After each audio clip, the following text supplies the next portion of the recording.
Boa noite. Graça e a paz do Senhor Jesus esteja com todos. É um prazer poder estar aqui novamente com vocês. Guardo boas lembranças.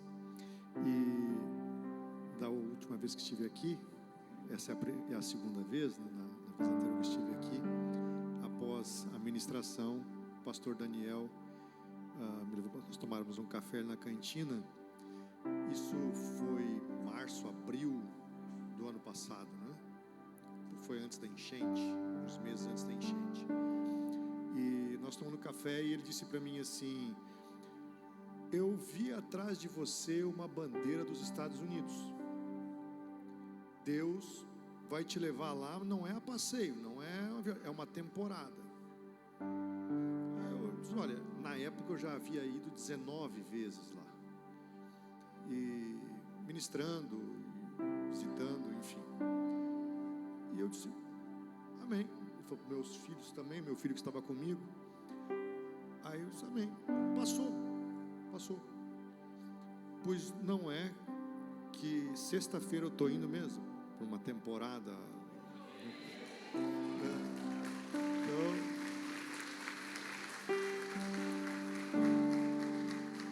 Aí, hoje ele completou a visão, né? Aí eu estou lá, porque eu estive lá agora março e abril. Eu estava na Flórida, eu estive vários estados lá. Eu fui da Flórida até Massachusetts, toda a costa leste, ministrando e conectando, enfim. E eu estava para voltar, estava na Flórida, e a mãe perguntou para mim, como é que é aí? Eu disse, mãe, aqui é um estágio para o céu, para tu não estranhar muito quando chegar, entendeu? Para tu não estranhar muito quando chegar no céu, Deus te traz para cá, para tu ir te acostumando um pouco, para não ficar tão chocado, é muito bom. E eu estou lá, fazendo esse estágio no Paraíso, e o pastor Daniel me chama, me dando assim, um convite para vir ministrar aqui dia 18. Eu disse, rapaz do céu, a tua palavra se cumpriu, aquilo que você viu se cumpriu. Pode marcar, não importa o que eu tenho, dia 18 eu estou lá com vocês. E é um prazer então estar aqui e testificando aquilo que Deus por nós tem feito. Meus irmãos, eu fui convidado para falar esta noite a palavra do Senhor com vocês, e abordando dentro de uma temática que vem sendo desenvolvida já há alguns dias ou cultos, que são sobre realidades financeiras. E a realidade financeira, por incrível que possa parecer, a parte menos importante do impacto da realidade financeira é aquilo que se diz com o que fazer com o dinheiro. Porque os impactos que o dinheiro causa na vida da pessoa são muito mais poderosos que o dinheiro em si. Porque o dinheiro, ele não é nem bom nem mal, você já deve ter ouvido isso. Ele apenas potencializa naturezas. Uma pessoa boa, com o dinheiro faz bondades. Uma pessoa má, com dinheiro, fará malignidades. Uma pessoa com propósito, com dinheiro, executa propósitos. Uma pessoa sem propósitos, com dinheiro, executará desvios. Então, o dinheiro em si não é nada. Ele apenas traz revelações. E eu quero, esta noite, falar algumas obviedades com você. Se puder tirar o som de fundo, meu querido, eu agradeço. Eu quero falar algumas obviedades com você. E eu quero que você pense bem nas obviedades que eu te disser. Por que eu vou falar obviedades e vou dizer poucas coisas que você não sabe? Por que eu vou falar obviedades? Eu, como atividade profissional, Eu sou mentor, sou escritor, sou palestrante, mas o meu carro-chefe é a mentoria para empresários e profissionais liberais, à luz da Bíblia. E eu fui procurado, e eu vou repetir algumas coisas que eu disse na vez passada que estive aqui, para fixar bem e ativar a sua memória. Eu fui procurado uma vez por um primo, que é cerca de 15 anos mais velho do que eu.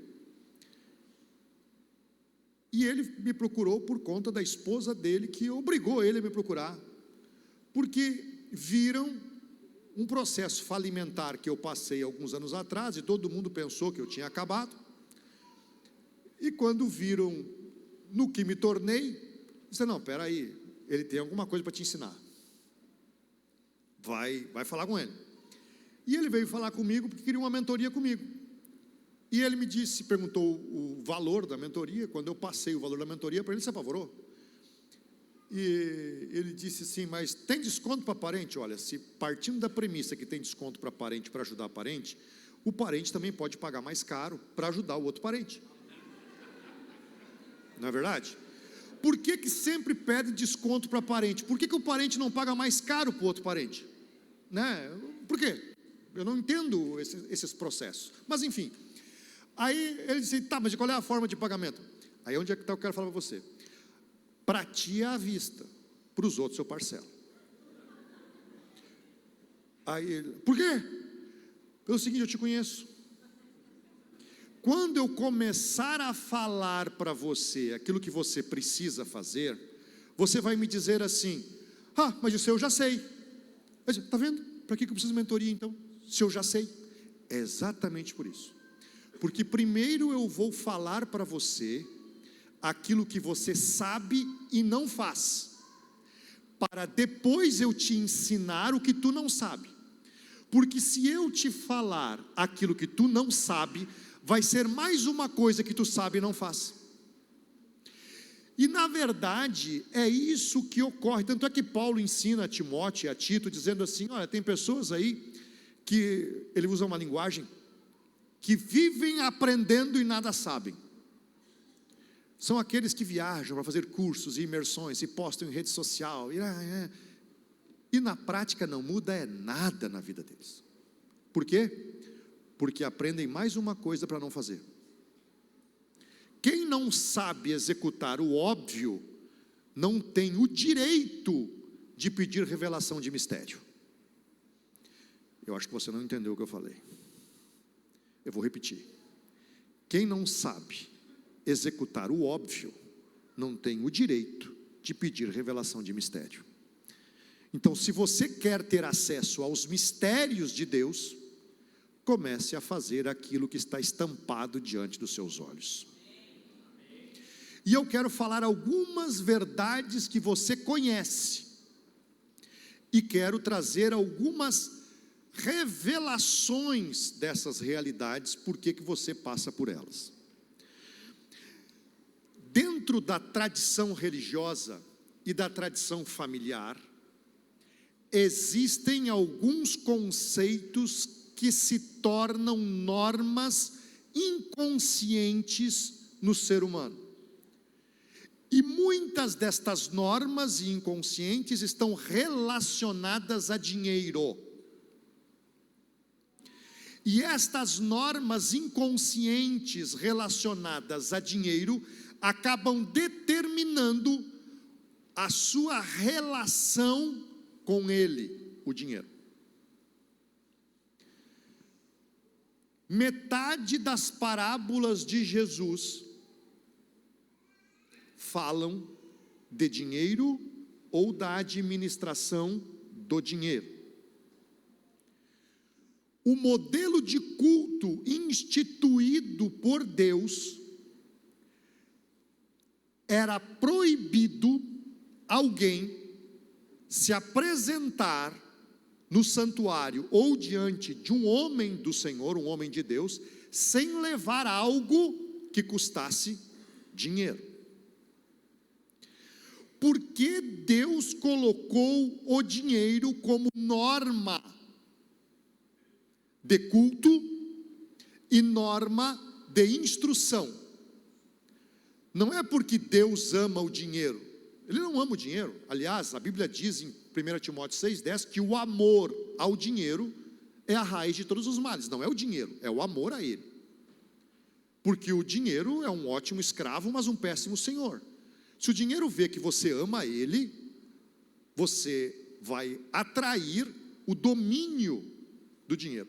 E o dinheiro, quando ele vê que alguém o ama, ele é muito narcisista, mas muito narcisista. O dinheiro é narcisista por natureza. Então, se ele vê que alguém o ama, ele escraviza essa pessoa. Se você não quer se tornar escravo do dinheiro, não o ame, castigue-o. Não? Como é que castiga o dinheiro? Fica aqui e só sai quando eu mandar. Entendeu? Você vai ficar na cadeirinha do pensamento. Você só sai daí quando eu mandar. Você consegue dar castigo para o dinheiro ou não? Se você consegue dar castigo para o dinheiro, você é senhor e senhora do dinheiro. Se você não consegue dar castigo para ele, ele é que está mandando na relação. Mas enfim, por que Deus fala tanto em dinheiro? Porque esta é a linguagem que o ser humano entende valor. Para você entender o que é valor, a linguagem é as finanças. E quando você está com um problema financeiro, toda a sua vida é afetada. Por que toda a sua vida é afetada quando você está com um problema financeiro? Você com problema financeiro tem dificuldade de cultuar. Você tem problemas conjugais. Você tem problema de relação familiar das mais diversas.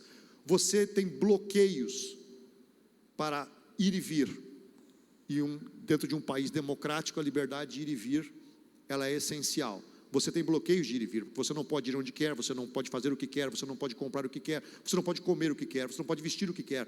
Você é bloqueado. E você começa a ter limites para tudo que você quer. E você passa a diminuir o tamanho dos seus sonhos. E passa a se contentar com a suficiência. Com isso, a sua vida em todos os sentidos passa a encolher por problemas financeiros. E essas realidades de problemas financeiros afetam todas as áreas de sua vida. E dentro da cultura religiosa e da cultura familiar, a adaptação à dificuldade financeira vem através de conceitos, como entre os mais famosos: dinheiro não traz felicidade. A falta dele deve trazer muita alegria, então, né? Dinheiro, a frase, eu nunca ouvi alguém que tenha dinheiro dizer isso, a não ser para se prevenir que alguém o peça.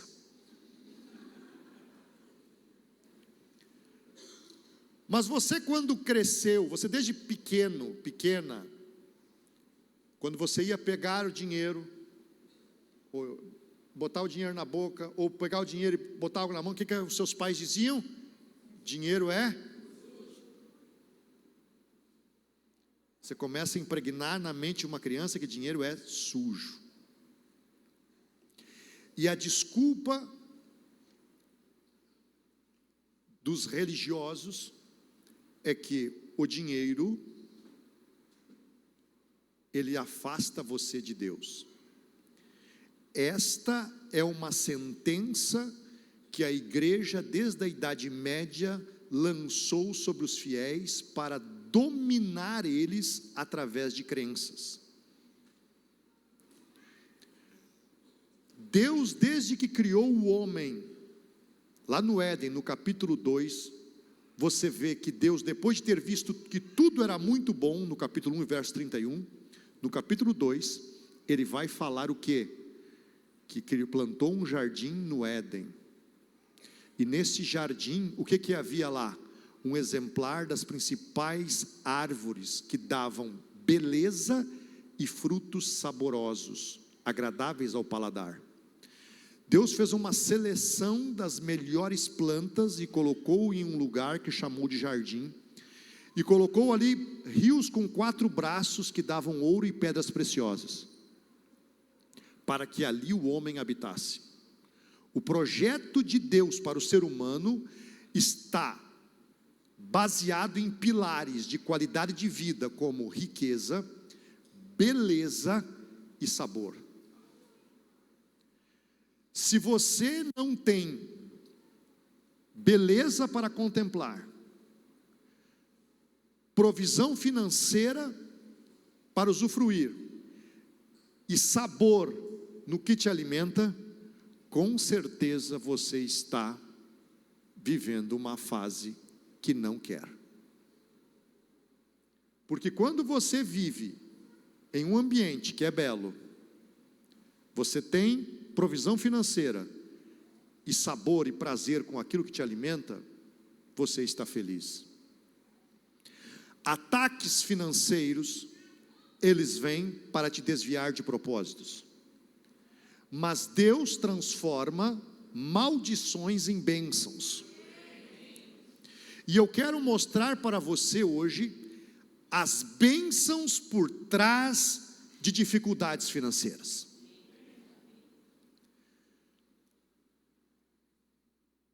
Deus tem formas peculiares de falar conosco.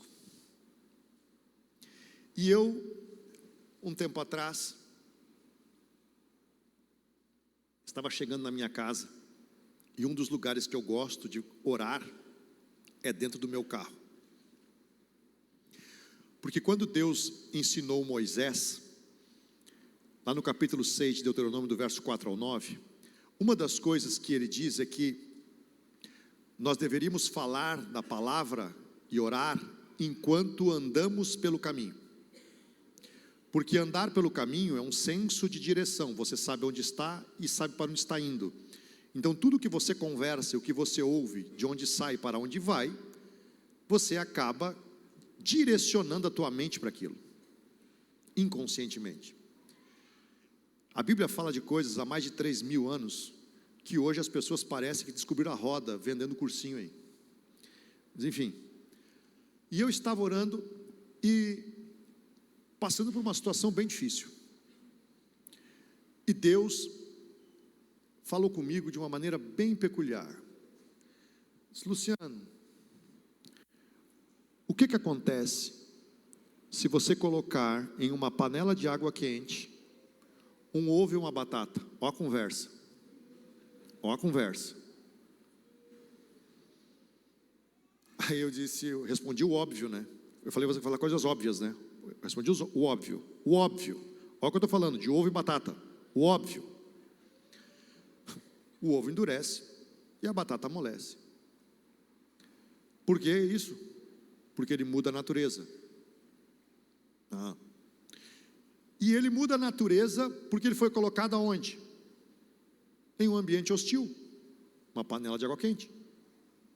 É melhor comer o ovo e a batata depois de passar pelo ambiente hostil ou antes? Depois. Então ele melhora no ambiente hostil? Sim. Você quer que o seu produto seja consumido cru ou cozido? Cozido vale mais. E se o ovo ou a batata estiver podre? O ambiente hostil revela.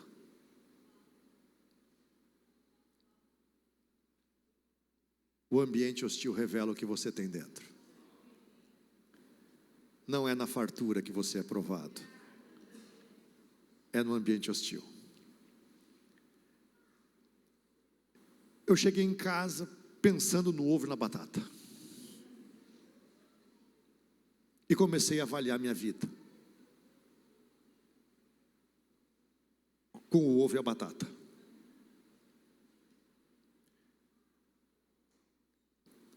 O que você guarda dentro de você determina o seu poder de solução. Lamentações 3:39 diz assim: do que se queixa o homem vivente? Queixe-se cada um dos seus próprios pecados. Eu não reclamo mais de governos, eu não reclamo mais de pessoas, eu não reclamo mais, porque se algo está acontecendo comigo, se eu estou curado por dentro, me promove, porque quando Deus quer te promover, Ele te dá um problema para resolver. Você é e sempre será, nesta vida ou na próxima, avaliado pelo teu poder de solução. As pessoas, o mercado, avaliará você pelas soluções que você gera. A sua família te classifica como solucionador ou causador de problemas. Os seus amigos, os seus conhecidos, seus colegas de trabalho, o mercado vai te avaliar como um bom ou mau prestador de serviço, entregador de produtos, ou seja, gerador ou não de solução. Não existe nada avulso em sua vida. Preste atenção nisso. Nada que está acontecendo com você, nenhuma circunstância, processo ou situação que você esteja vivendo está solta. Ela só existe porque está conectada a algo dentro de você. A partir do momento que você solta aqui dentro, ela se afasta aqui fora. Quanto mais você fortalecer algo dentro de você, mais fortalecido ele será aqui fora.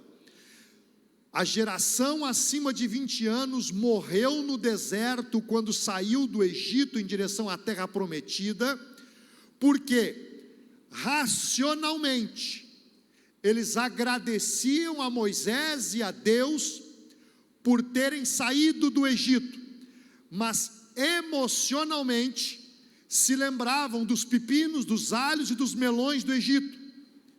Se você está em direção à terra prometida e abandonou o Egito, mas tem saudade do que ficou no passado, você pode estar racionalmente liberto, mas emocionalmente apegado ou escravizado.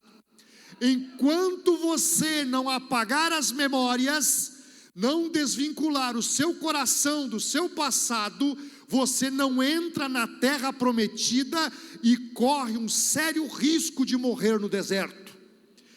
Para você ser dono, senhor da terra, você precisa estar com mente e coração, razão e emoção livres.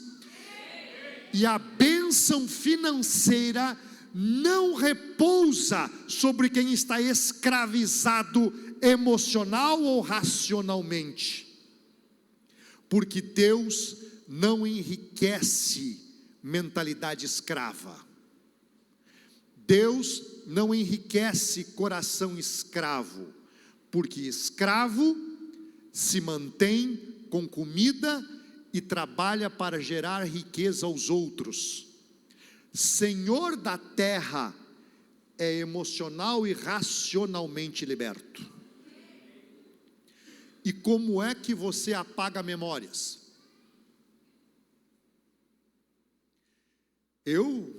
Se tem uma das bênçãos que eu agradeço a Deus, é a bênção da memória. Olha, quem me conhece, algumas pessoas disseram até que eu já fui abduzido, né?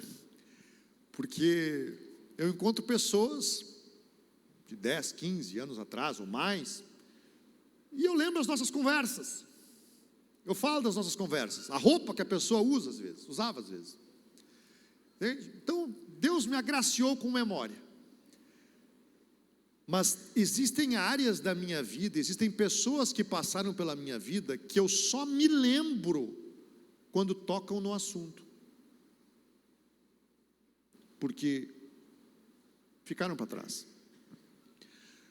O texto de Efésios capítulo 5, versos 26 e 27, diz que o Senhor a purificou com a lavagem de água pela palavra, para tirar toda a ruga e toda a mancha. Jesus ensina em João 15:3, vós já estáis limpo com a palavra que eu vos tenho pregado. Deixa eu fazer uma pergunta para você. Quem lê a Bíblia precisa tomar banho? Sim ou não? Eu até fiquei preocupado agora. Eu me preocupei. Sério, na boa. Eu acho que tem algumas pessoas aí que acreditam que não. E pelo jeito eu não estou lendo a Bíblia também. Deixa eu fazer outra pergunta. Quem lê a Bíblia precisa fazer botox?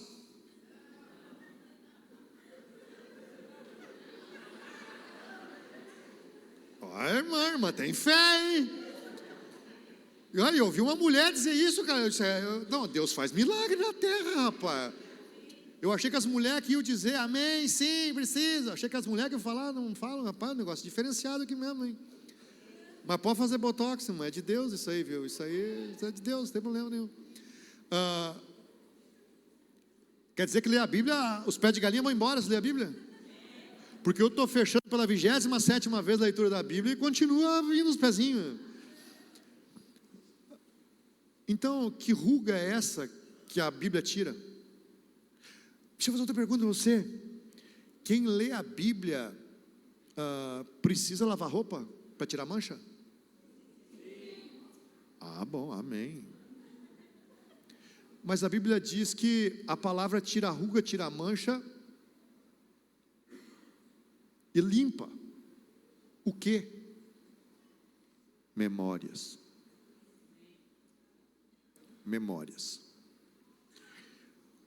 A leitura sistemática da palavra apaga as memórias erradas. Sabe aquela memória que está encruada? Eu vou falar um negócio delicado aqui, mas vou falar porque precisa.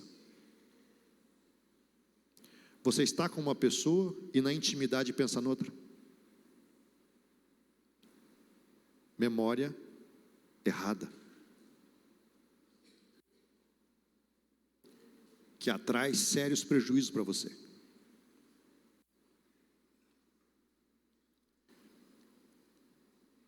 Se você está pensando errado, se você tem memórias erradas, a sua fé é para o mal. Por que a fé é para o mal? Porque Provérbios 23:7 diz, assim como ele imagina na sua alma, ele é. E o que é a fé? Fé é o firme fundamento das coisas que se espera e a prova das coisas que não se vê. O que é esse firme fundamento das coisas que se espera e a prova das coisas que não se vê? É o que Napoleão Hill ensinou como uma clara imagem mental do resultado. Então, a fé é uma imaginação sólida que você viverá. Então, tudo que você imagina constitui sua vida. E se você quiser mudar realidades, você precisa mudar pensamentos, mudar palavras e mudar atitudes. Quando você passa a pensar diferente, você começa a materializar realidades diferentes. Porque ao pensar diferente, você sente diferente. E quando você sente diferente, você cria um ambiente diferente. Deixa eu perguntar para você, quem aqui quer ou está precisando de um pouco mais de dinheiro? Levanta a mão, por favor. Só quem quer ou precisa. Os outros, fica à vontade, como está. Só quem quer ou precisa. Bom. Agora então deixa eu fazer uma pergunta para você e você responde para você isso, tá? Você responde para você isso. Se os teus pensamentos, as tuas palavras e as tuas atitudes fossem para o mercado, se elas fossem uma bolsa, elas seriam uma de camelô, uma Louis Vuitton, ou uma marca média? Se fosse uma roupa, ela seria comprada aonde? No balaio? Ou ia ganhar na doação lá no brechó, ou um lugar assim? Ou seria com uma marca com grife? Se os seus pensamentos fossem vendidos, se as suas palavras fossem comercializadas, se as suas atitudes fossem precificadas no mercado, você compraria?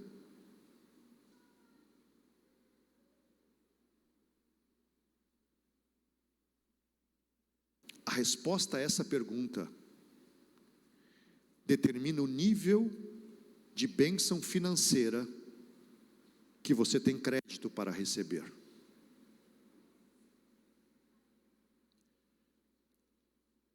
Agora, quando você quer Deus como agente fomentador da sua realidade,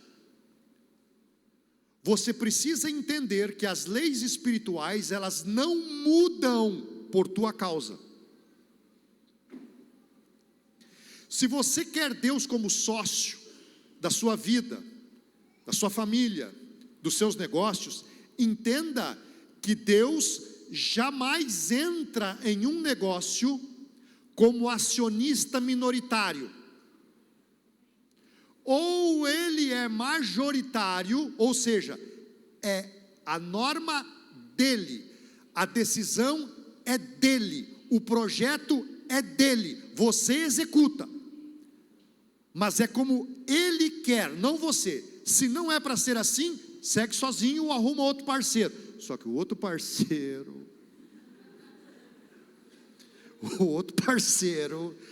ele já vem disposto a roubar, matar e destruir. O pessoal não entendeu. Também não seria nada.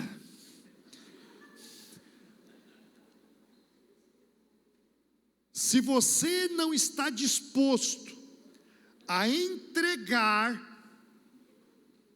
o controle para Deus e obedecer as normas dele, nem chame para sócio, que ele não vem.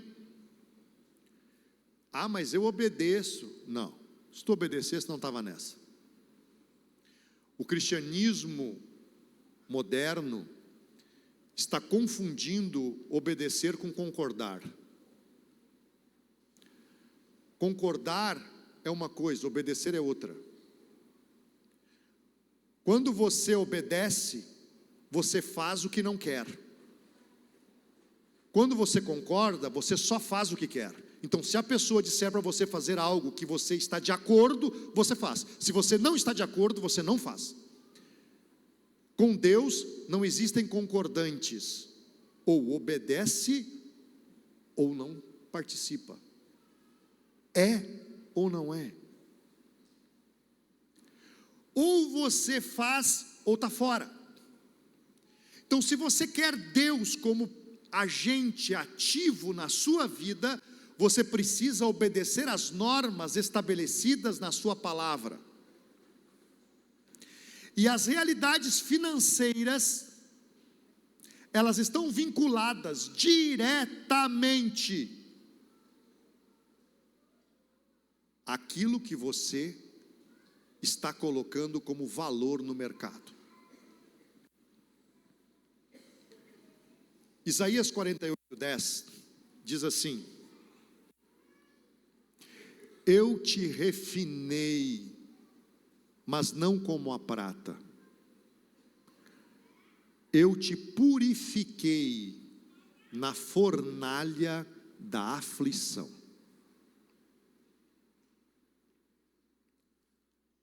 Porque Deus prova aqueles que são seus deixando eles passarem por aflições. No livro de Atos dos Apóstolos, a mensagem que Pedro e João entregaram é que por meio de aflições e tribulações herdamos o reino dos céus.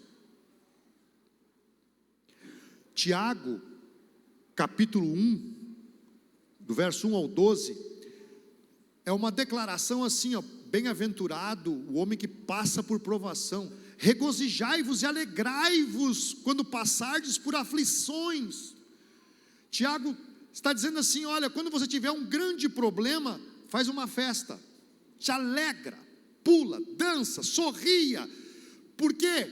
Por que essa festa? Porque eu estou passando por um problemão. É literalmente isso, regozijar por passar por aflição é isso. Por quê? O verso 12 diz: feliz é a pessoa, bem-aventurada é a pessoa que passa por aprovação, porque depois de ser aprovado, repita comigo: depois. Não é antes, é depois. Porque antes ele já te salvou, perdoou teus pecados, te fez morar do Espírito Santo, te deu dons e talentos espirituais e te fez parte do corpo de Cristo. Isso ele fez antes. Então, depois de ser aprovado, receberá do Senhor a recompensa, o galardão. Por quê? Por que nós somos provados? Provérbios 17:3 diz que o crisol prova a prata e o forno prova o ouro, mas Deus prova os corações. O crisol era uma cambuca que botava a prata dentro e levava no forno para ferver, e ela derretia ali a 600, 800 graus, derretia. O ouro não tem nenhum local para colocar. Antigamente era feito um buraco na argila e colocado no forno, para ele derreter dentro de um buraco, um solo argiloso. E aí depois que esfriava, tirava dali para fazer o que, e aí só lavando saía, porque não aderia. O barro, a sujeira sai. Por isso que Jesus, quando foi lavar os pés dos discípulos, no capítulo 3 do Evangelho de João, Pedro disse: não, Senhor, tu não vai lavar meus pés. Se eu não lavar teus pés, tu não tem parte comigo. Não, então lava também minhas mãos e a cabeça. Não preciso lavar tuas mãos e cabeça. Eu tenho que lavar os teus pés. Por que isso? Mãos na Bíblia representa obras. As obras de vocês estão limpas, Jesus está dizendo para os discípulos. A cabeça representa os projetos, a visão. Isso já está limpo, mas os pés tocam no mundo. Então tem que lavar os pés, porque tem que soltar o que é da terra. Solta o que é da terra. Solta. Jesus quer que você solte o que é da terra. Solta. Alguém tem uma moeda aí? Moeda, qualquer moeda, pode ser de 10 centavos, R$1, 50 centavos, uma moeda, qualquer moeda, eu já te devolvo, irmão, fica tranquilo, obrigado. Olha só, moeda. Por que moeda tem borda? Está vendo a borda? Essa moeda tem borda. Por que moeda tem borda? Incrível isso, né? Toda moeda tem borda. Porque nos tempos bíblicos e até antes, não havia moeda papel, não havia dinheiro em papel, o dinheiro era em moeda. E as moedas eram de ouro, prata, cobre, latão ou pedra. Dependendo do poder econômico da nação ou da província, era um tipo de moeda. Em geral, elas pesavam 8 ou 16 gramas. Então, as nações que tinham poder econômico cunhavam moedas de ouro. E naquela época tinha falsificador de dinheiro. Hoje em dia não tem mais, né? Mas naquela época tinha falsificador de dinheiro. E tinha os malandros. O que os malandros faziam? Eles raspavam a moeda de ouro. Para pegar o pó do ouro, eles raspavam.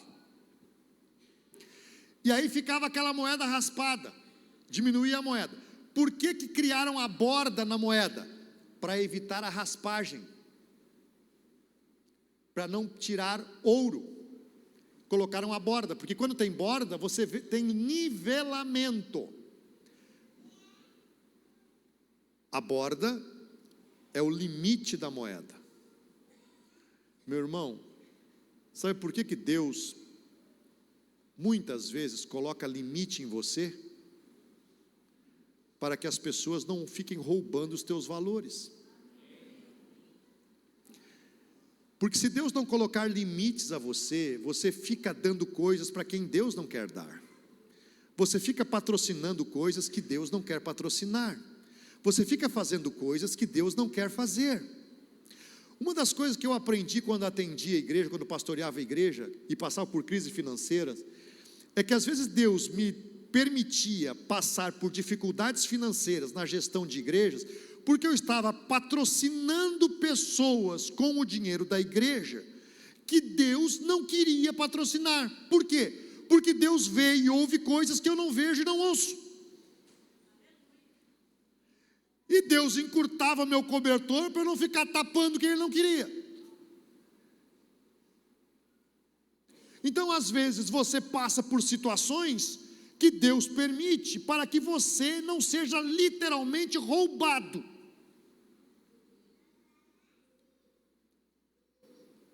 Mas aí os falsificadores fizeram outra coisa. Para burlar a questão da borda, eles desmanchavam a moeda e misturavam latão na moeda. E aí 8 ou 16 gramas de ouro, o latão pega a cor do ouro, mas ele é latão. Então ficava uma moeda dourada de 8 ou 16 gramas, que quem não conhecia entendia como moeda de ouro. Como é que um ourives detectava que aquela moeda era falsa?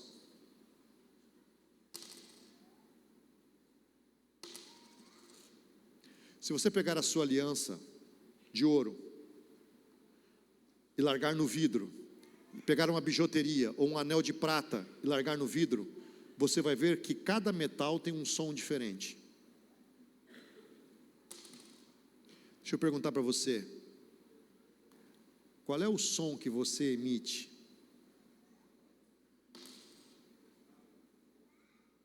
É som de ouro ou é som de lata? Quando pisa no seu calo, qual é o som que sai? Quando você passa por uma prova, e vou dizer um negócio para você, a falta de dinheiro faz você emitir alguns sons.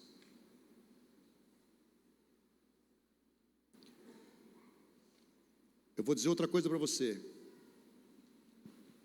A dificuldade financeira é a melhor das aflições. Pergunta para quem está com uma doença grave, se ele trocaria por uma crise financeira. Pergunta quem está com uma perda emocional, se ele trocaria por uma crise financeira. Pergunta para quem está com o coração enlutado, se ele não trocaria isso por uma dificuldade financeira. Pergunta para quem tem limitações físicas, se ele não trocaria isso por uma dificuldade financeira. A dificuldade financeira é a melhor das tribulações. E uma vez eu disse para alguém, quando me falou isso, eu estava passando por crises financeiras repetidas, eles disseram assim, vamos ver se troquei um problema agora, né? Eu digo, não. Se Deus tem que me provar que seja sempre assim, porque é melhor. Esse problema eu resolvo, ele tem um número. Ele tem um número. E se eu alcanço esse número, eu resolvi o problema. Mas existem problemas que não têm número.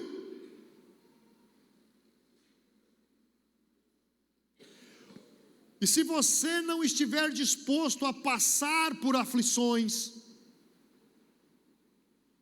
você não está disposto a crescer. Provérbios 27:19. Como na água o rosto corresponde ao rosto, assim o coração do homem ao homem. Poder de atração, poder de materialização, está nesse versículo. Por quê? Quer saber como é o seu rosto? Se olhe no espelho Quer saber como você está por dentro? Olhe sua realidade aqui fora. Lembra que eu disse que não tem nada avulso na sua vida? Tudo que você mantém só existe porque está dentro de você. Quando você muda internamente, tudo do seu entorno mudará. A fé, ela vem pelo ouvir.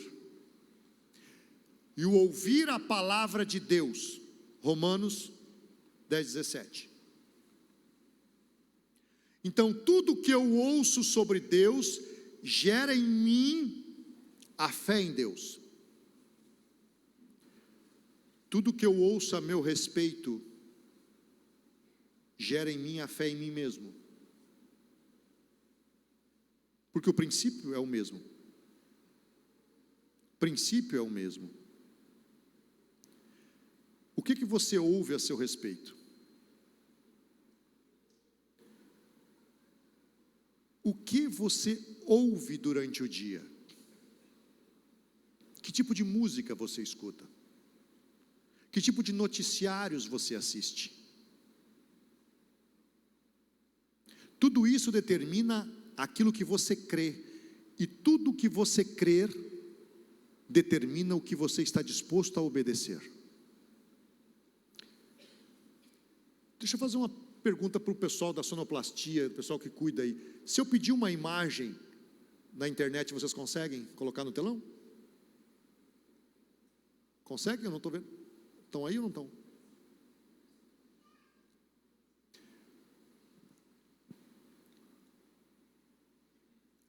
Ah, está lá em cima. Se eu pedir, pode?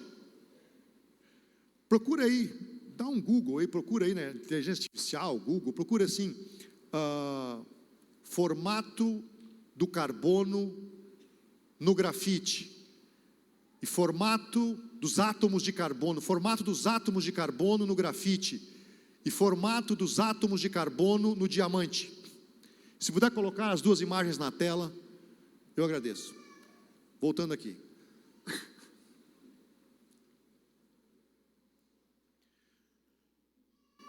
Romanos 14:22 diz: bem-aventurado é o homem que não se condena naquilo que aprova. Ou seja, a pessoa que não é reprovada naquilo que ela diz que é o certo, ela é feliz. Mas antes de dizer isso, Paulo diz assim, a fé que você tem, tenha diante de Deus. É diante de Deus que nós temos que ter a fé, não diante das pessoas. A fé diante das pessoas, ela é o reflexo da nossa fé diante de Deus. Eu não tenho que fazer nada para provar para alguém, para me mostrar para alguém. Eu tenho que fazer algo para Deus e para mostrar para Deus o que eu sou e o que eu estou fazendo. E quando Deus se agrada daquilo que eu sou e do que eu estou fazendo, Ele me mostra para as pessoas que sabem valorizar aquilo que eu sou e aquilo que eu estou fazendo. Mas enquanto você não consegue fazer isso, você fica querendo agradar os outros. E quem quer agradar os outros, não agrada a Deus. E quem não agrada a Deus, não sai da aflição. Olha só. Que bela imagem. Obrigado, meus irmãos. Deixa eu sair aqui. Olha o grafite. Olha o diamante.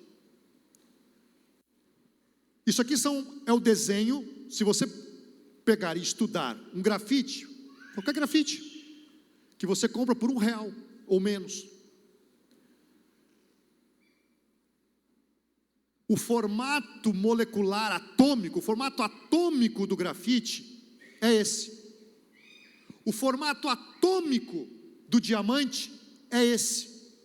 Tá, mas o que tem uma coisa com outra? É que tanto o grafite quanto o diamante são 100% carbono. Tanto o grafite quanto o diamante, eles são 100% carbono. O que faz com que o grafite tenha esse formato, que dê a ele aquela finalidade e aquela aparência, e o diamante tenha o formato que tem e dê a ele a finalidade e a aparência que possui? A comunicação entre os átomos. Os átomos de carbono se comunicam, adotam esse formato e geram o grafite. Os mesmos átomos de carbono aqui se comunicam, geram este formato e formam o diamante. Por que que os átomos de carbono se comunicam assim no diamante? Qual é a diferença se eles são 100% carbono, os dois? Aqui no diamante, algo que falta ao grafite: tempo e pressão. Tempo e pressão. Eu já estive várias vezes em Israel e levo grupos de estudo e pesquisa, pessoas do mercado, para estudar a palavra de Deus aonde a palavra de Deus foi escrita, para aprender princípios bíblicos em loco. E um dos lugares que eu gosto de levar é na fábrica de diamantes, que fica na Galileia, do outro lado da rua do mar da Galileia. Fica ali, da entrada da fábrica de diamantes, você enxerga o mar da Galileia. E é incrível. Israel, Estados Unidos, você entra em joalherias, você entra em bancos, não tem vigilante, não tem porta giratória, não tem nada disso. E está lá as joias, e o dinheiro, tudo lá, ninguém pega, tudo lá, é outro padrão. E eu lá na fábrica de diamante, eu aprendi como o diamante é feito. O diamante, ele é formado próximo ao núcleo da Terra, em lugares em que o ser humano não consegue acessar. Não tem mina que acesse aonde o diamante é formado, por causa das altas temperaturas. Como é que o ser humano consegue então pegar o diamante da Terra?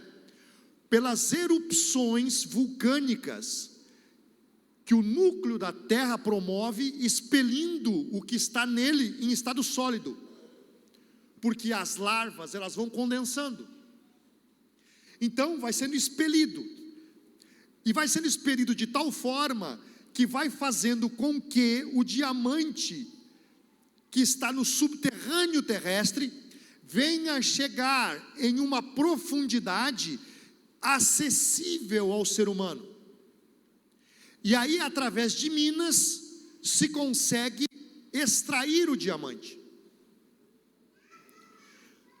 Só que esse processo de formação do diamante é longo e sob altíssimas temperaturas.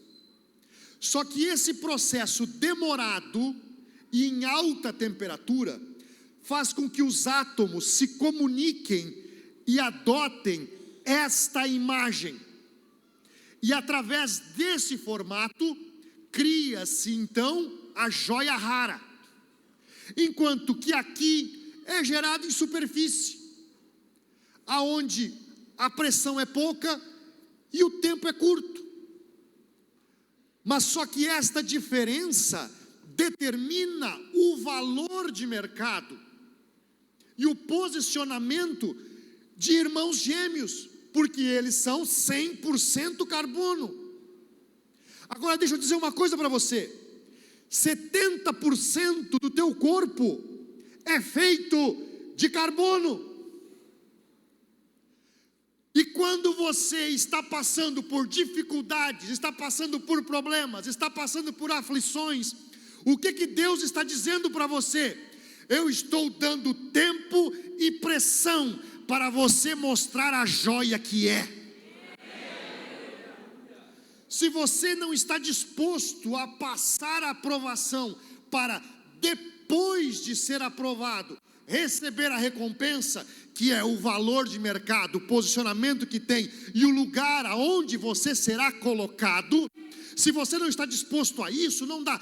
Olha o que Deus ordenou para Moisés colocar em Arão, no peitoral de Arão, 12 pedras preciosas, uma delas, o diamante. Outra coisa que eu aprendi, lá na fábrica de diamantes, um diamante, ele só é lapidado por outro.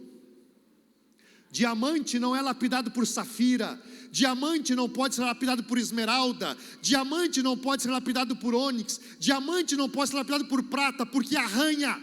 Um diamante só pode ser lapidado por outro diamante. Se você não entende o que é e quanto vale quem te corrige e quem te ajuda a largar de você o que impede o brilho e o seu valor, você ficará arranhado. Mas se você aceita a correção, como diz Provérbios 9:9, que aquele que corrige o sábio e ele te amará, e instrui o justo e ele crescerá em justiça. Se você aceitar ser corrigido, você irá brilhar.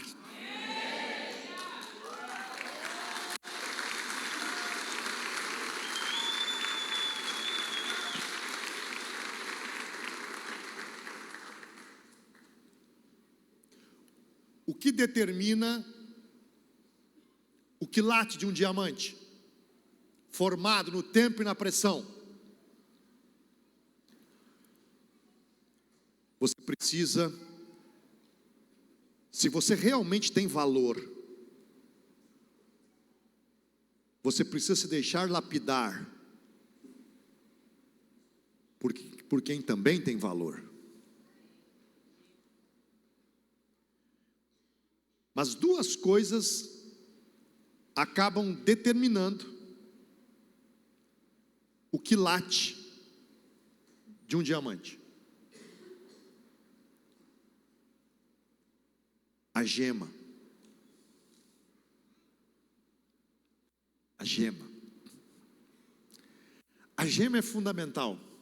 A gema é o núcleo dele, é o interior dele.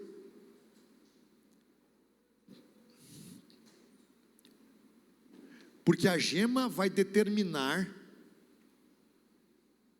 por quantos lados a luz que entra em você sai. Por isso que o diamante tem que ser bem lapidado, porque o lapidador também é essencial, é a gema e a lapidação. Por quanto mais lados a luz que entra sai, mais valioso é o diamante. Então, se a luz que entra em você,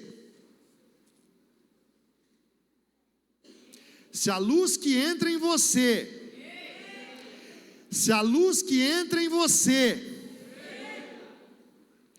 lâmpada para os meus pés, a tua palavra é luz para o meu caminho, para os meus caminhos. Salmo 119, verso 105.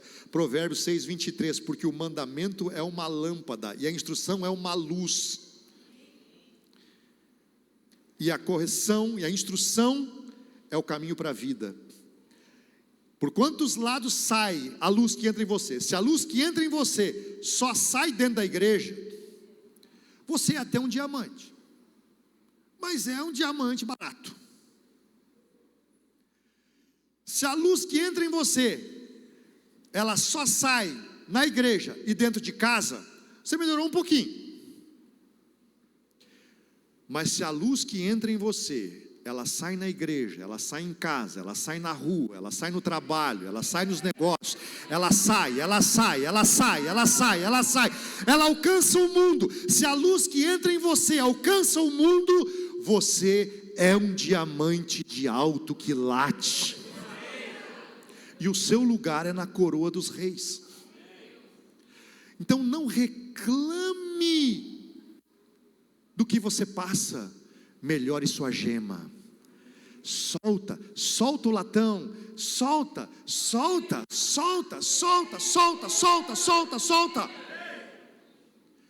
Não aceite que fique impregnado em você essas memórias.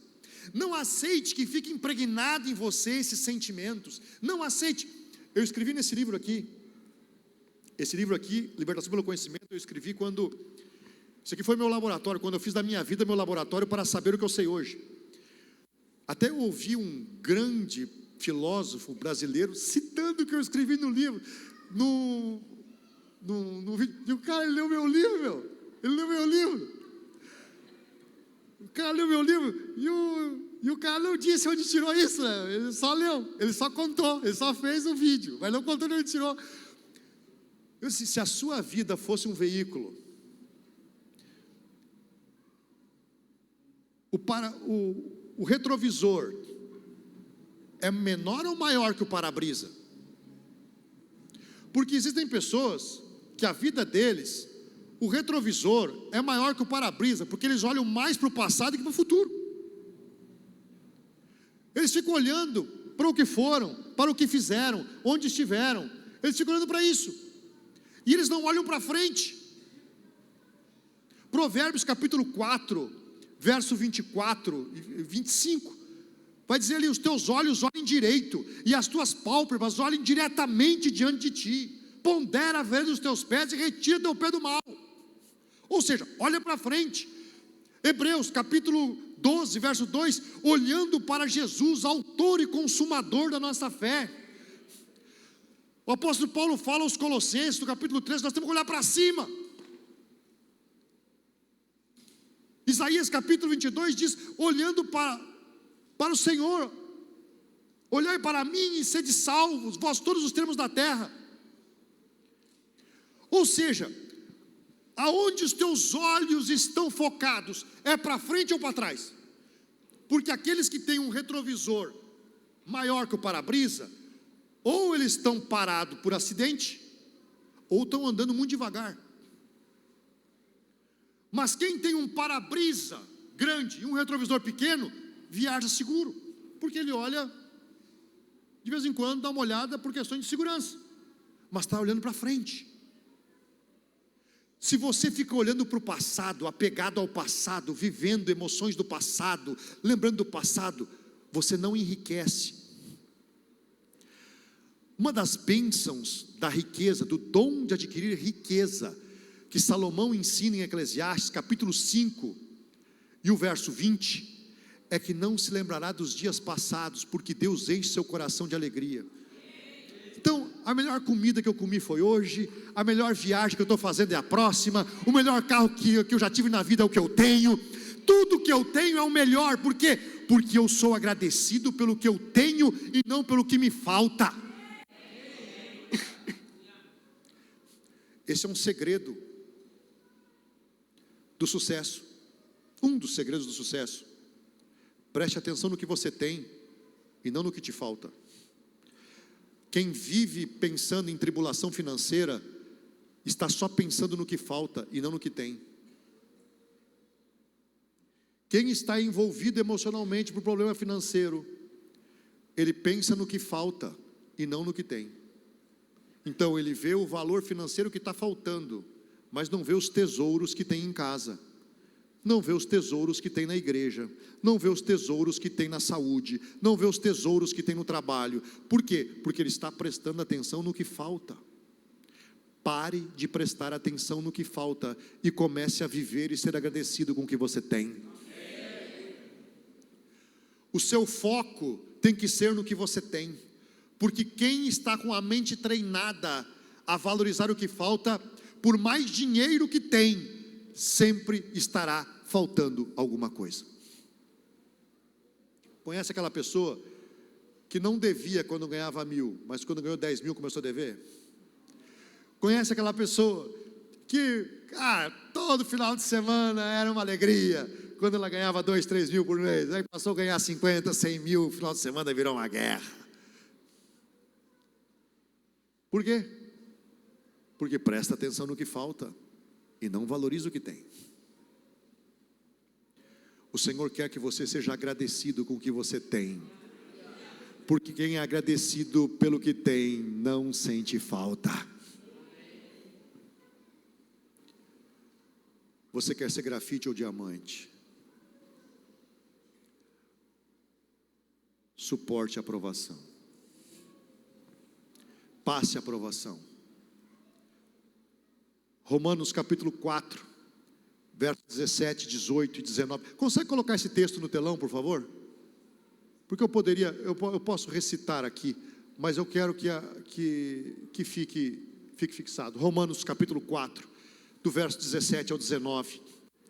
O apóstolo Paulo está dando uma chave extraordinária de poder de materialização. Falando de Abraão, como está escrito: eu te constituí pai de muitas nações perante aquele no qual ele creu, a saber, no Deus que dá vida aos mortos e chama à existência as coisas que não existem, como se já existissem. Segura aí, segura aqui.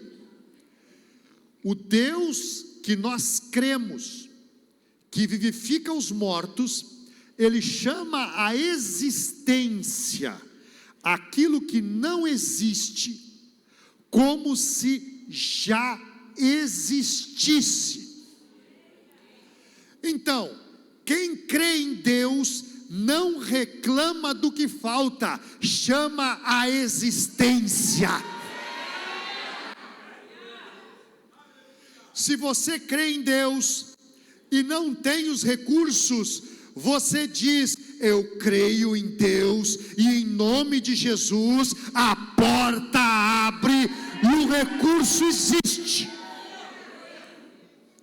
Nunca mais reclame do que falta, chame a existência que irá existir. 18. Abraão, ao contrário do que se podia esperar, creu com esperança para que se tornasse pai de muitas nações, conforme o que lhe havia dito: assim será a tua descendência. Só um pouquinho, essa aqui é a Almeida 21, né? Coloca na corrigida o 18,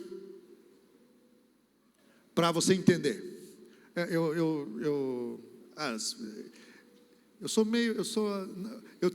Você conhece o Daniel Miller? Daniel Miller, lá de Novo Hamburgo, palestrante, o mago das vendas. O Daniel Miller diz que ele para brincar comigo, diz que eu sou exibido, que eu fico recitando versículo e troco as traduções. Isso aí, acertei. Aqui, a fiel e a corrigida é da mesma coisa, muito pouco. O qual em esperança creu contra a esperança. O que é isso? Abraão, João, Maria, José, Tereza, tu não vai conseguir. Isso é impossível, rapaz. Para com isso. Acorda, rapaz. Acorda. Isso não vai dar certo, rapaz. Não tem como. Uma das coisas que eu comento na Bíblia aqui, no nosso de rodapé, quando eu falo sobre Jesus, que a Bíblia diz lá em Marcos que quando Jesus começou o ministério, a família dele mandou prender, foram procurar ele para prender Jesus, porque estava fora de si. E eu comento: se a tua família não te achar louco quando você empreender, você está fazendo errado. Se na sua família não te chamarem de louco, você não está fazendo nada de diferente. Você é mais um Zé Ruela que está aí, que vai, é a vida, é isso aí mesmo. Você não tem criação nenhuma, você não tem novidade nenhuma, você não está fazendo nada novo, nada inédito. Você é mais um que está no mercado. Agora, se te chamar de louco, parabéns, você tem futuro. Dá para pensar que você vai conseguir fazer uma coisa diferente. Então, se não te chamar de louco, não dá. Abraão, velho, te acorda, meu. Cara, olha a tua idade, meu. Olha a tua mulher, coitada. Rapaz, tanto é que ela diz depois, né? Quem diria que Sara, ela mesma dizendo, né, quando ganha o filho, que Sara daria a amamentar. Ela olhava para os caídos dela, olhava lá, cara, aquilo estava, né? Estava baixinho, deu uma turbinada, deu um upgrade no seio da véia, rapaz. Ela ficou toda faceira, disse: quem diria que Sara amamentaria, né? Cara, turbinou o seio da véia, meu. Ela ficou toda faceira. Tá? Quem diria, né? Quem diria? Não, Abraão creu contra a esperança. Cara, a esperança diz o contrário. Mas não estou nem aí para ela, meu. Eu quero, vai dar certo, vai dar certo. Não, não tem como dar certo. Não tem como dar certo para ti, para mim vai dar certo. Crer contra a esperança. Aquilo que você espera, você tem que saber a procedência. Você tem que saber a procedência. Quem foi que falou para Abraão? Foi Deus ou foi os amigos? Foi Deus ou foi os parentes? Foi Deus ou foi o mercado? Então não me interessa a esperança dos parentes, a esperança dos amigos, a esperança do mercado, não me interessa. Eu espero em quem falou comigo, em quem me deu o sonho, em quem me deu a visão. Eu creio contra a esperança. Creu contra a esperança, tanto que ele tornou-se pai de muitas nações. Não, eu vou crer só de acordo com a esperança dos outros. Eu vou crer só de acordo com as minhas forças. Cara, a fé não é para ti. Se você realmente quer Deus como teu sócio, você tem que saber que Deus jamais irá dar a você algo menor que tu. Se você chamou Deus para sócio, prepare-se, porque Ele dará algo a você maior do que tu. E outra coisa, sempre que você tem algo que é maior do que você, você arruma um inimigo, não a você, ao teu propósito. Então, se você arrumou um inimigo para um propósito que é maior do que você, obviamente que esse inimigo é mais forte que você. Mas não é você, é quem confiou a você. Então, se o inimigo é mais forte que você, ele jamais será mais forte que o propósito que está em você. Porque o propósito vem de Deus. Então não espere pela sua força, não espere pelo seu braço, não espere por ajuda de alguém, não espere por alguém dar alguma coisa para você. Você tem que crer contra a esperança. Ninguém ajuda, ninguém faz, ninguém apoia, mas Deus me deu. E eu creio contra a esperança, e vou ser pai de muitas nações. Coloca o 19, por favor. Próximo, 19. E não enfraquecendo na fé, não atentou para o seu próprio corpo já amortecido. Cara, o velho não funcionava mais, não tinha Tadala naquela época, meu. É a forma que a Bíblia fala que o velho broxou. Entendeu? O corpo amortecido. Meu, 99 anos. Corpo amortecido. Mas como ele creu contra a esperança, a Sara morreu, não deu conta, meu. Ela gerou Isaac e morreu, não deu conta do velho. E ele teve mais 6 com Quetura, arrumou uma novinha e mais 6. É só ler a Bíblia, meu, é só ler a Bíblia. O corpo amortecido, sem Tadalafila, tá? Corpo amortecido, pois era já de quase 100 anos. Eu estou dizendo alguma coisa que não está na Bíblia? Na linguagem de hoje para você, tá? Entendeu o que está acontecendo? Entendeu o que está acontecendo, tá? Alguns irmãos até brilharam os olhos aqui. Isso que eu estou no escuro, né? Eu vi só os olhos brilhando aí, tá? De quase 100 anos. Nem tão pouco para o corpo amortecido do ventre de Sara. Meu, estava tudo caído lá. Mas como é que foi que ele superou? Coloca o 20. E não duvidou da promessa de Deus por incredulidade, mas foi fortalecido na fé, dando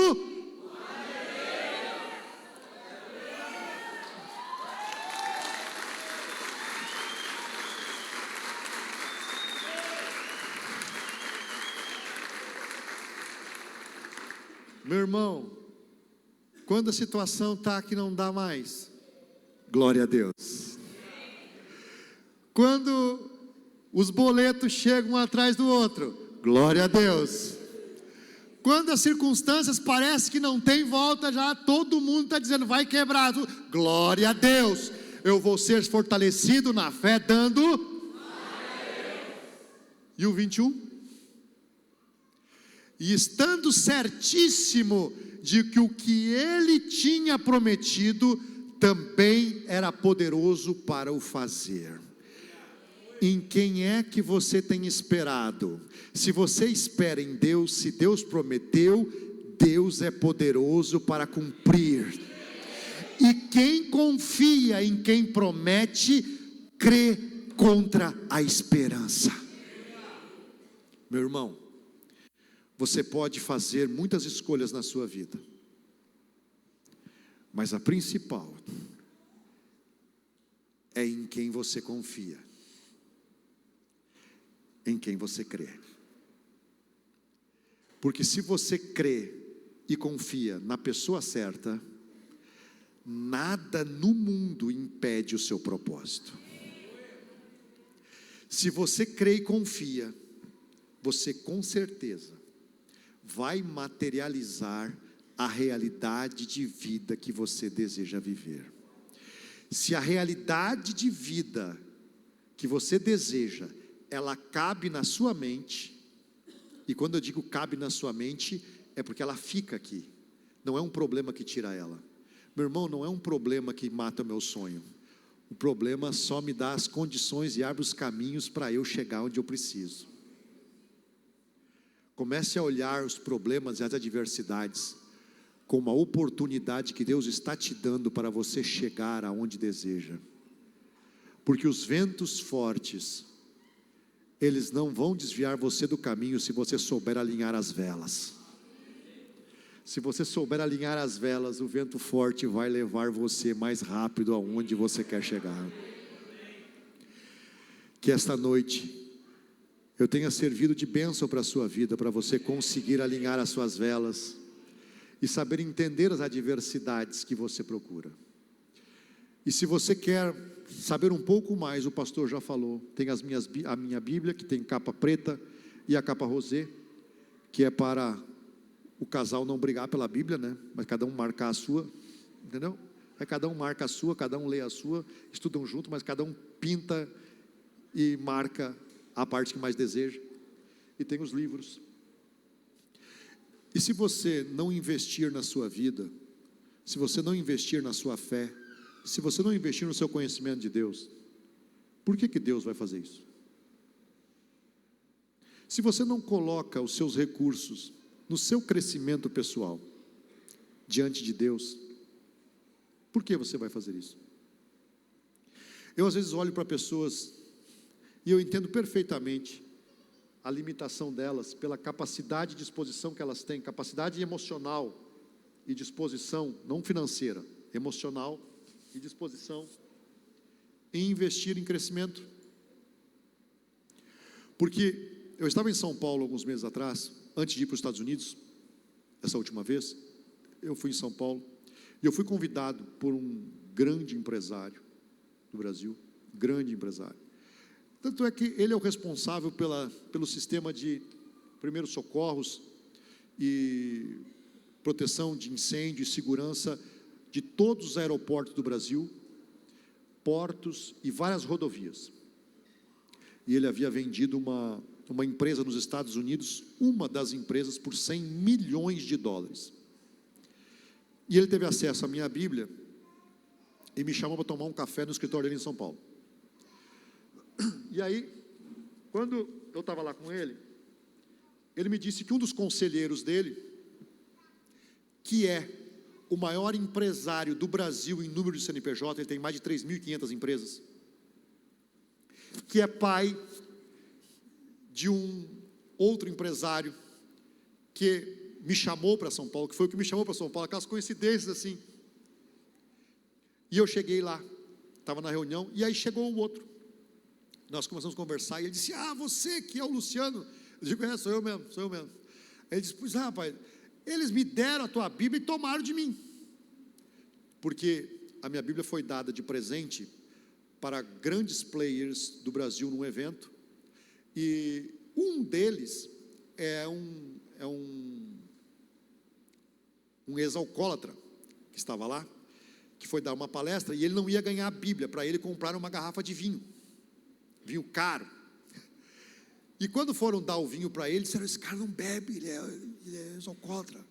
pai, o que vamos dar para ele? Pegaram e tiraram a Bíblia do pai do organizador do evento e deram a Bíblia para o cara. E deram, não sei se deram vinho velho, se deram o que fizeram, deram, enfim. E aí tiraram a Bíblia dele. Eles, rapaz, tiraram minha Bíblia. E eu estou sem a tua Bíblia. E eu tinha levado uma só, porque eu não sabia que ia encontrar os dois. Tinha levado uma só, tinha dado para o outro. E aí, não, vamos fazer chegar uma Bíblia para ti. E eu sentei com eles. E é a maior autoridade no país também para falar sobre equity. E ele começou a me perguntar, a Bíblia fala sobre equity? Eu digo, fala. Pode me ajudar? Eu digo, posso. Você entende que pessoas que estão na categoria de bilionários, eles pagam valores que talvez hoje não caiba na sua mente para ouvir o que hoje você está recebendo de graça?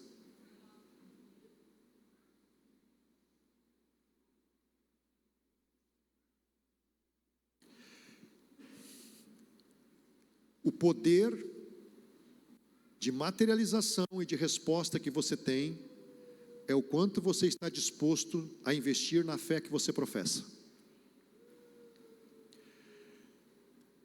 Eu tinha no meu grupo de mentoria um empresário que organizava eventos muito grandes no Brasil. Ele organizou um evento em São Paulo, isso no ano 2018, em São Paulo, no World Trade Center, não no que caiu em Nova York, no que tem em São Paulo, o World Trade Center de São Paulo. Tinha 3.000 pessoas, e lá foram participar os grandes players do Brasil e dos Estados Unidos. Para participar, o ticket mais baixo era R$3.000 para sentar lá atrás. E tinha 3.000 pessoas. E lá, até a irmã do Mark Zuckerberg estava junto. Eram os grandes influenciadores do mercado no Brasil e nos Estados Unidos estavam lá. E é um investimento que, isso que se arrecada com bilheteria, às vezes não cobre o custo do evento. Os milhões que se arrecada na bilheteria não cobre o custo do evento. O que realmente gera de resultado são as mentorias que são vendidas no evento.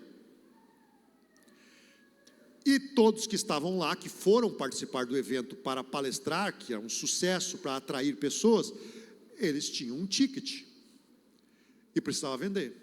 E o meu mentorado era o que estava organizando esse evento. E começou na sexta-feira de manhã, e na sexta-feira não vendeu nada. No sábado de manhã, não vendeu. E meu irmão, é o que os grandes falam, se é para quebrar, não quebra com pouco, ia ser uma quebra grande. E me disseram assim, cara, a coisa está feia lá. Eu digo, eu sei, estou vendo. E o que tu vai fazer? O que eu vou fazer? Vou fazer uma oração. Aí, é mesmo? Vou fazer. Me encontrei com o organizador, com esse meu mentorado, atrás do palco. Ele ainda não tinha me ouvido falar em público. Ele contratou minha mentoria porque ele estava internado no Sírio-Libanês, quando um outro mentorado meu me apresentou para ele, e eu olhei para ele e disse, se você fizer o que eu disser, Deus te tira daqui, porque o evento era em 2 semanas, e o médico disse para ele que ele ficava 1 mês internado. E ele disse, eu faço qualquer coisa, só me tira daqui. Eu digo, então, entenda, que eu vou orar por você, você vai sair daqui, mas se você não fizer o que eu falar, a falência que está programada para você agora, ela vem mais forte, mas se você fizer o que eu disser, você não quebra. Temos um acordo? Temos. No outro dia ele saiu do hospital. Então, me chamou para o evento. Então a gente se conhecia há 2 semanas. Ele me contratou, mas se conhecia há 2 semanas. E assim, eu voltei para cá e fui de volta para o evento. E eu cheguei para ele e disse, como é que está a coisa? Ele disse, rapaz, tu me tirou do hospital para me matar aqui. Eu disse, rapaz, não fui eu que tirei do hospital. O que é que tu precisa? Eu preciso resolver a situação. Não. Vou fazer outra pergunta. Quanto tu precisa? Eu preciso de 100. Eu disse, 100 mil? Não. Eu Eu preciso vender pelo menos 100 mentorias, senão estou quebrado. Cada mentoria, a menor era 30 mil reais na época. Eu precisava vender pelo menos 100. Aí eu perguntei assim para ele: tu tem uma nota de 100? Ele olhou para mim. Porque ele quer saber: rapaz, não te interessa, tu tem ou não tem uma nota de 100? Porque assim, meu querido, se tu está diante de uma coisa, eu tenho como regra de vida: se eu contrato um profissional, ou eu confio no profissional, ou eu troco de profissional. Se um médico vai me operar, eu tenho que escolher o médico antes da cirurgia. Durante a cirurgia eu não posso, não quero que corte aqui, quero que corte aqui. Não pode fazer assim. Não, se eu contratei alguém, ou eu confio no profissional, ou eu contrato outro profissional. Por isso que os meus mentorados, nos primeiros 3 meses, eles querem me matar. Porque eu só digo coisa que eles não querem fazer. Mas tu quer o resultado que tem. Se tu soubesse pensar como uma pessoa que tu queria ser, tu já era ela. Tu só não é quem tu quer ser porque tu não sabe pensar como. Enquanto tu continuar fazendo o que tu quer, tu vai ficar nessa mesmice. Se tu quer fazer, gerar algo diferente, tu precisa pensar diferente. Tem ou não tem nota de 100? Tenho, então me dá aqui. Rapaz, eu vou te devolver a nota, me dá esse troço aqui. Aí ele me deu a nota de 100, eu peguei a nota de 100 assim e botei no peito dele. E fiz uma oração. Dobrei a nota e botei no bolso. Antes de tu vender, me dá o palco. Ele olhou para mim: tu sabe falar em público? Me dá um microfone que tu vai ver. Tinha 3 mil pessoas lá com esses de palestrante. Rapaz, não tem mais tempo, está tudo estourado. 15 minutos tá bom? Eu digo: não precisa mais. Me dá os 15 minutos. Ele me deu os 15 minutos. Eu falei. E ainda citei exemplos de Abraão. Eu falei e chamei ele e entreguei o palco para ele.